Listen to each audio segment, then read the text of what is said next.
so today's cooking lesson is going to be on grilled cheese. All right, so the first thing we're going to do is I'm going to put this between medium and medium high. All right, so up here you'll see that there is a single and a double. So what does that mean? So let me show you. So on this stove, you can either do a big circle, the double, or the small circle, the single. Because I have just a small pan, I'm going to do just the single, all right? So obviously after I do that, I want to make sure I wash my hands. Remember what we told you time and time again, it's for 20 full seconds, okay? And make sure you get in between your fingers, you do that. And you can see I didn't use much soap and it's already sudsing up. All right. All right. Grab a paper towel here and dry it off. All right, so with grilled cheese, what we're gonna do is I'm just gonna grab a knife here. And so this butter has been out a little bit, which is a good thing because now, as you can see, it's very soft. And so because it's soft, it's going to be easy to spread. So what you're going to do is butter one side of 2 pieces of bread, all right? And that will help crisp up the outside. And you want to make sure it covers lightly the entire surface of the bread. I'm just going to finish this off here. Good. So now I'm going to get my cheese ready. And I have 2 different types of cheese here. I have a sharp American and a regular American. And so I started to pull this apart, but the cheese started breaking up. Why did it break up? Because with cheese, you want to make sure you take it out and let it warm up a little bit. It won't go bad, all right, if you let it out for 15 or so minutes. So as you can see, here, I left this one out for a few minutes, all right? I didn't do that with this, and look, it's breaking apart on me. Not that it's a bad thing overall, because it's going to melt anyway, but just so I can show you that. So you put that butter side down, and then you put the cheese in.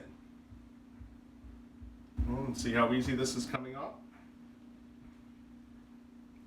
And now, I match the top on this, okay? So I am going to then grab a spatula. There we go. Oh, it got stuck in the tongs here. Here we go. And so I have the spatula and I'll be ready to flip it. And I'm going to take the camera from my camera person now. And I'll cover it the rest of the way. So, what am I looking for? I need this to cook for about 2 to 3 minutes, and then we'll check to see if the side is brown enough, all right? And if you can check before you flip it, it's the best case scenario, but you can kind of hear it kind of sizzling away there. So what is happening is the fat from the butter is starting to fry up, and it's going to put a crispy coating on the outside. And it's hot enough where this cheese is going to start to melt, all right?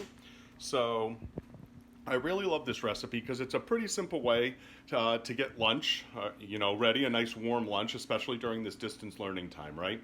So you can have the grilled cheese, and you can have a piece of fruit with it, maybe a vegetable with it, like carrot sticks or something, or peppers, strips of peppers, and you'll be able to have a nice, well-balanced meal during this distance learning, during lunchtime. All right, we're also going to continue this through the table manners lesson today, so that's another reason why I'm doing this, okay? So you can really hear it going now, all right? Wonderful. We're just going to let it go for another minute or so here. And while I'm doing that, now that I'm done with this, I can cover up the cheese and kind of put it away. This one kind of fell out, so I'm going to put it in the garbage. There's one, and I know it's a little wobbly there. And there's 2. Okay, and then you want to make sure that these are sealed up. Oh, there's the apples I'm going to have with it. All right, so make sure they're all sealed. You don't want any air in there. All right, so this is done. And most of us have a spot in the fridge to put deli meats. All right, and then other cheeses. That was part of the taco meal. So now I'm going to be able to flip this over Okay, as you can see, it's not the brownest situation right now, but that's okay because we can flip it back over. Now you can see the other butter getting going here, okay? And that's going to put a nice crisp on the other side of this. So I will come back and show you the finished product in part 2 of this lesson.